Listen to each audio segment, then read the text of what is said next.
don't know what I'm gonna do with this, but I thought this might be cool to just sit here and record from here. Can you even see me? Oh, I think you can. What should I talk about here?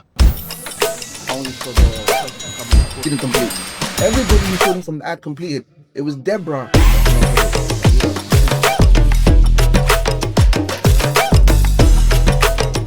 It's just been back to back to back. 1, 2, 1, 2. So I'm gonna share with you guys the highlights based on what the team are telling me now. I'm currently on Zoom with them.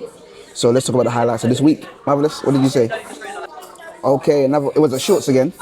Another one of our shorts has hit 1K. Again, guys, when you look back on this in 2 years' time and we're on 100K, you'll find out that we were happy even when we hit 1K. You know that we came from humble beginnings on our social media journey and we're thankful every step of the way. Can anybody else give me a highlight of the week? Are you guys not working? Where's John? John, you guys always have highlights. Is Peace frozen? What a coincidence. Peace, you switched off your internet because I asked for highlights. Favor, give me some highlights.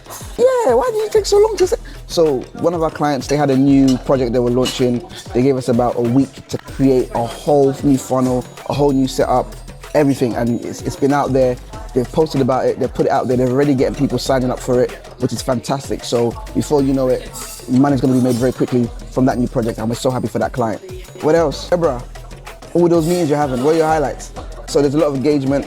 One of our clients within social media management, there's a lot of engagement. There was an interesting scenario, I'll tell you very quickly, where our client was tagged in a post and social media manager ran to me and said, hey, we think someone's trying to fight our client, only to find out that it wasn't that. They were actually bigging them up, but the way they did the post, it was a bit confusing. It sounded like it was a bit shady, but it was all good in the end. But the highlight is that there's just a lot of engagement from that client's page, and they're really new to the social media game, so they're really happy about that. Muna, I'm expecting you to give me tons of highlights. Oh yeah. Multiple appointments getting sorted out for one of our clients from the cold emails, which is wonderful. That's big wins for them. I think they've got some appointments, but these people are booking appointments so far away in May and stuff. But again, win is a win, innit? The appointments are there. They're gonna have an opportunity to pitch and close those clients, and that's what's important. So we've got ads being run, and we've got an analysis on our ads for a lot of our clients. That's something I recently built, as I was mentioned in the other part of the video, about building vibe coding different software just to help us. With the ads that we're building, with the ads that we've launched, quite a few of our clients, the ads are very, very strong. Even the ones where there's weaknesses, we already know what those weaknesses are, and we're making the adjustments. But generally, everybody's doing good ads-wise, which is a big win for us. Everybody should be winning, Muna. Oh, say hey, Muna, now you're talking. This is what we're talking about. One of our clients who we set up a funnel for them last month already has a client this month that they're closing on, that they've got a few contracts in place. As I'm sitting down talking to you, Muna, can you see the email?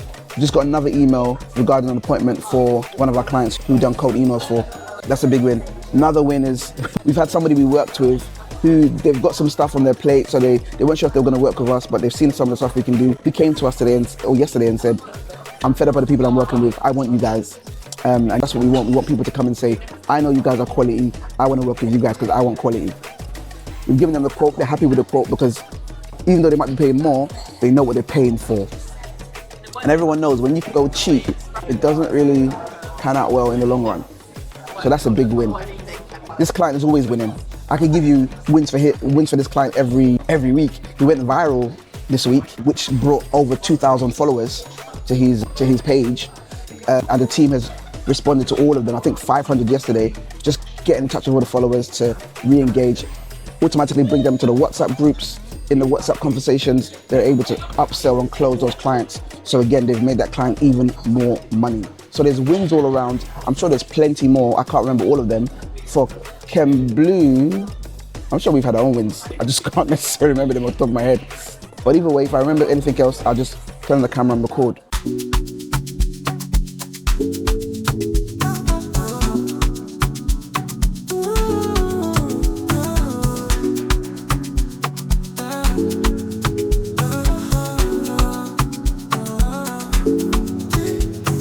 So, welcome to this week's vlog. My name is Shai Babatunde. As usual, feel free to like, comment and subscribe if you enjoy it. Taking you through our week at KenBlu, how things are going, what we're doing, sharing some thoughts, some plans, any news that comes up that we want to share with you, we're going to be sharing this week. Join us on our journey to building our business. We're constantly growing, we're constantly pivoting, learning. Business is about delivering value, but also learning how to innovate and to grow what you're doing so that it moves with the times. And things are moving very, very fast. For example, we booked a session with a client for their community that was about NA10 and a few things. And NA10 is still very valid right now. But the amount of vibe coding with apps like Replit, Lovable, and all these other platforms, we've now had to, even our own platform with its own AI studio, we've now had to adapt our training to include more things. And this training was booked 2 months ago. But with the rise of these things and the popularity of them, we've had to make the adjustments. So it's just like things like that, as they pop up, we're just learning and pivoting and finding ways to kind of improve how we serve our clients. So one of the things I want to talk about this week is the use of AI for content, for writing specifically, writing scripts, writing articles, writing captions, writing anything now. And I saw a post about 2 weeks ago now by Alex Hormozi. Most people know who he is. If you don't know, go and Google him. He's a fantastic speaker and coach and an author as well. And he spoke about how obvious it's becoming for us to tell that what you're posting has been written by AI. And I knew we were going to get here, right? There was a time where people would be like, oh great, AI can write for me. It writes so good. And I knew it, that what will become valuable down the line is human ability to write, human creativity. Now it's become so saturated, people are switching off. When you've got a long post on Facebook or a long post on Instagram, and they can tell from the writing, they've got the M dash in the middle of the sentences, they've got these this repetition. That's not stress, that's this and that. They've got those whole late nights, It's got like excessive language. Is it necessary? It's got buzzwords that are so obvious, written to kind of sound like they're a part of a group they're not part of. I said it in one of my YouTube videos. AI is literally like, we've all been young, and when you were younger and there was like slang that you had. So in my day, there were things like, if someone's good looking, you just call them buff. Wow, what a time. You call people buff, or chung, good times, man. Now, those terms were used for people in our age range, secondary school, uni, whatever the case may be. You were between 10 and 20 when you used those terminology when I was young. And what ended up happening was, you would always have this uncle or aunt or family friend who would be like, oh, what are you talking about? You talking about that chung boy. And the way they would use the word would be like, you clearly understand it in terms of what it means, but you don't understand the context in which to use it. And that's what AI is like. When you write with AI, it uses words in a way, I can tell a bit about this space, but you know it as someone who's researched, not someone who's lived it. So I always tell people it's best to write as sloppy and as messy as you can yourself, and then tell AI to proofread correct grammatical errors and punctuation. And specifically in your prompt, ask AI not to change any words in what you've written. So even if you use a word that's not in perfect context, it doesn't matter. That's what makes it more human and makes it more relatable, right? So it's very important that you guys find ways. I'm building something. One of the things I've got into very heavily recently is vibe coding. If I have a problem, I build a software to solve it. I literally will build software all the time. I build like maybe one a day now, different platforms. I've just built a software that I'm cleaning up at the moment to help me put presentations together for my clients. And like, you know, you have, I don't want to tell you, I'll show you guys in the future. You people thinking, what, you can do that with Gamma or Canva? No, I'll tell you a bit about it actually. This is presentations where the first slide is a slide, the second slide is a website in the slide. So you can show them live what the website looks like and how you can navigate it.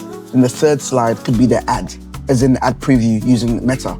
Then the fourth slide could be another slide explaining the metrics. Then the fifth slide could be what the emails look like. So each slide is a different element within the process they've paid for that they can look at live, and I can send them the link to it and they can engage with this thing live rather than I've got a tab and I have to go to, yeah, that gets messy. So when I find a problem, I solve it. Another problem we had was we had a client who, they've got videos and the videos need to be reviewed and we need to put the videos in different categories, but they were named with these funny names. So unless we watch the whole video, we built an app, just put the video link in there from Google Drive. It will go through the whole video, tell you what the video is about. You know what to put the video. So we just build stuff based on what we need. It's a service we're gonna roll out soon. Just build it. If there's something that you're doing that you want to automate, just tell us, we'll build your platform for it. Build your platform in a month. That problem is solved. You don't have to ever do that again. We built so many. I built one. Actually, I won't tell you something I built. It's something of a secret. But that's what we're getting into a lot more now. I'm actually building something now that can allow me to take particular styles of videos and particular styles of writing and get AI to analyze that style and then write things for me in that style. So the problem is AI has this default way of writing and it's hard to get away from it unless you create a GPT, for example, or an agent that can write in a different style. So I'm creating a platform where I can just be like, I create a persona, let's say Alex Hormozi, I pump all these podcasts and YouTube videos in there, AI will watch all of it, analyze it, and then be able to write in his style. Then I can say, use Alex Hormozy to write me an article about blah, blah, blah, blah. Now it's gonna write it in the way he would write and the way he would speak as a script, rather than the default AI style. And with the default AI style, even if you tell it, make it da-da-da, there's still a way it writes that's just like, ah. Another hack I found for this as well is tell AI to write as though it's talking to a 10-year-old. Don't change the complexity of the ideas, just use very plain language. That also makes it sound more human, believe it or not. It sounds like it's talking, which is what you usually want when you're doing a script. We're in a day and age where authority is not based on how, use big words like return and scale in business. That's not what lets people know that you're an authority in your space. It's clear you understand the concept you're talking about and you have the results, not if you use big words. So tell AI to just speak to you as if you're a 10-year-old. How would a 10-year-old explain this?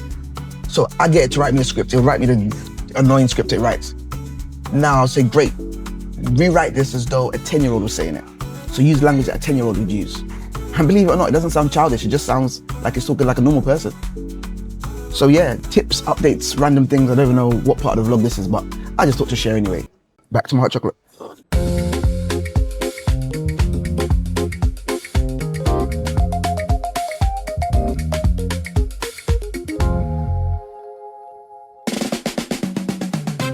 I don't know what I'm gonna do with this, but I thought this might be cool to just sit here and record from here. Can you even see me?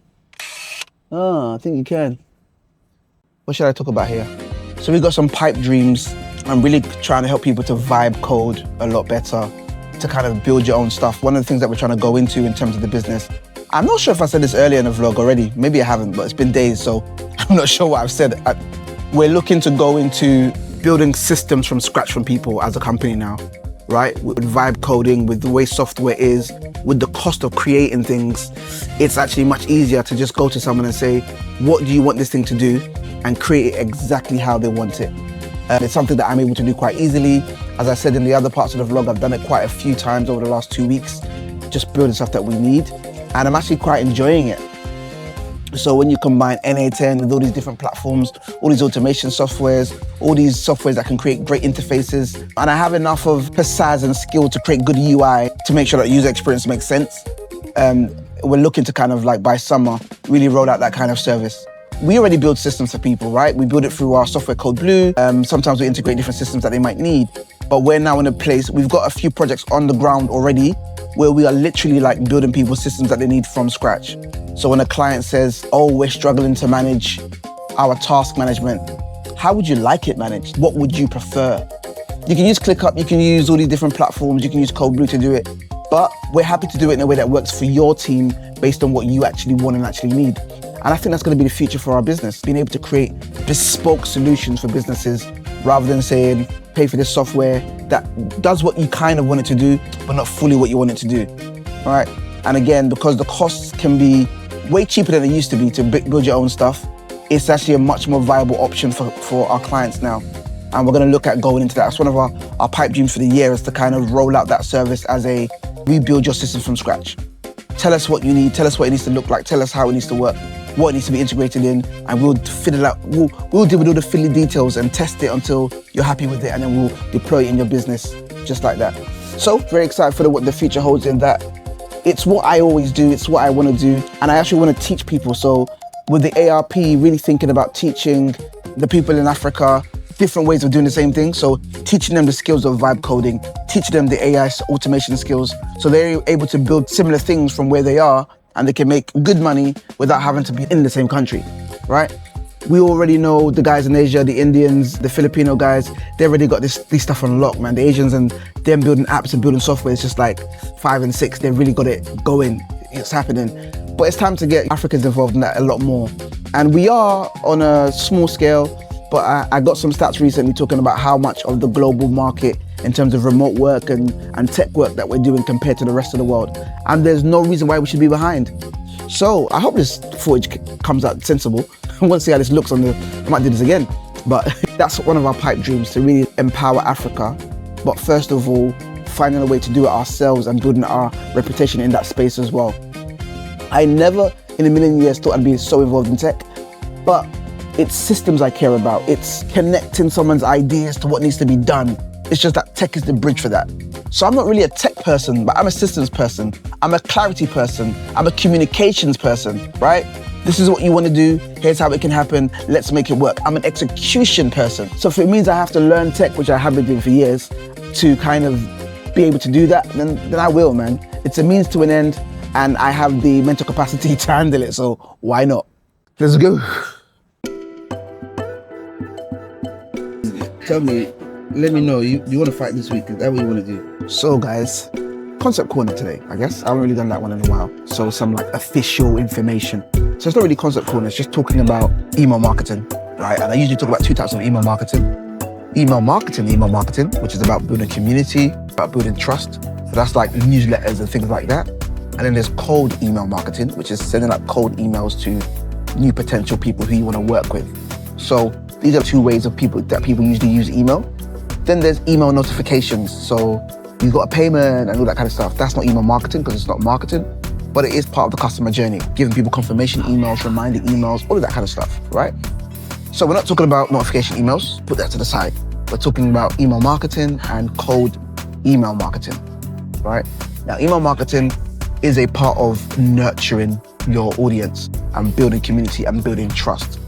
The reason why it's not a part of lead gen is because if somebody is getting an email from you that's a marketing email, it's assumed they're already part of your process. They are maybe warm leads or leads you have that are gone cold that you're trying to warm up. If you're engaging a lead for the first time, that would be a cold email.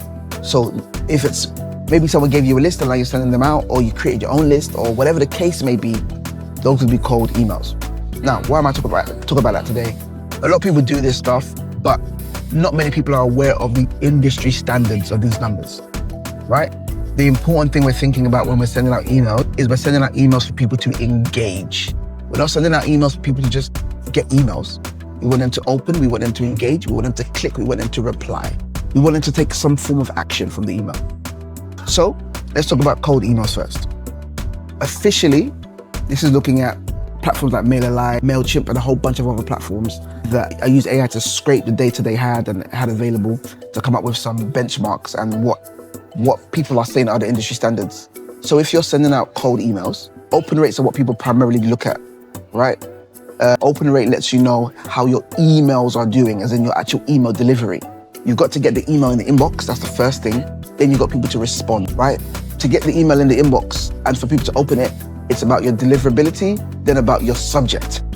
If you ain't got a good email subject, ain't nobody opening your email. So these two things are things we're looking at to determine what a good standard is. So if below 20% of the emails you send out get opened, that's a poor delivery rate. It means either you've got poor delivery or you've got poor subjects. That usually means everything's going to spam or your subjects are bad and nobody wants to open them. So I would review this over every 1,000 emails, for example. If you're not sending that many, do it by every 100 to 200 emails. So do it to every 100 or every 200 or every 1,000, either one. If it's between 20 to 35%, that's good. That's average, that's industry standard, right? So if you've got 23%, 26%, you're on the lower side of good, but you're still in a good space, right? It means your deliverability is okay. There might be your subjects. Now, if you get above 35 to the 40% mark, you're now hitting the excellent, right? It means you're doing good in terms of deliverability, right? So that's something to kind of highlight. When it comes to email marketing, the benchmark is 20, but for poor, anything below 25. Email marketing is expected to have a higher rate, just 5%, but it's meant to be a higher rate of open rates. Because these people know you, they've seen you before, they've interacted with you. So they should be opening more. So anything below 25 is poor. Even though you might have email marketing, they might have accepted your email and they said, yes, send me emails. You still might be going to spam because of your email reputation. That's a different conversation for a different day. But 25 to 40 is good, average, you're doing okay. And 40 and above is excellent. So we're working with about 4 clients, including ourselves, on some of these things as well. Currently, one of our cold email clients, open rate is 73%. When we did email warming, open rate was 64%. Excellent open rate. I must say the numbers were lower, so we're looking at about 1,000 emails, but 74%. Now, the people that responded, they're booking appointments for her. That's doing good, right? Another client who we work with, 2 of them, they're on 30 to 33% in terms of open rate. right? There's not much of a click-through rate. There's a high reply rate though, because they are quick to reply. Us ourselves, I think it was 36% or so that we had for our current email marketing. And we get a lot of clicks. So I think in our last campaign, we sent about 3,000 emails out. I think we had over 900 opened. So that was 30-something%. So it was 2,800 in total. Then we had about 900, so it was over 30%. And out of the 900, I think we had, it was 30% of that, I can't remember what number was, that were clicking. So those are good numbers in terms of interaction and engagement. And we're now looking at what we can do to improve them. But just if you want to check for yourselves, if you've got a system, you're using MailChimp, you're using KenBlu with us, whatever you're using, have a look at it. How many emails have you sent in the last month? What is the percentage of opens? Are you between the poor, 20 and less? Let's say 25 and less. Are you in good, 25 to 35/40? Or are you excellent, 40 plus? So we're in our mid-30s for most of our clients. We're trying to hit that 40 plus. Already we've got one we're in 60s, that's amazing. And we can see the response, we can see the results of that anyway. Appointments being booked, responses, we can see. So just for your information, just for you guys to know this week, a bit of information to work with. Have a look at yourselves, your open rate. If you're not using email marketing and you're doing business to business, you're missing out. Cold email from business to business is still king, still wins. We're seeing people responding, we're seeing appointments being booked, we're seeing people say, yes, I'm interested when the right emails come through. Do some email warming, prepare your emails, have some good captions, have some good subjects. Don't try and sell anything, provide value, ask simple questions, make it human. Stop using ChatGPT to just write random emails. And let's see how you do. Let's go to the next thing.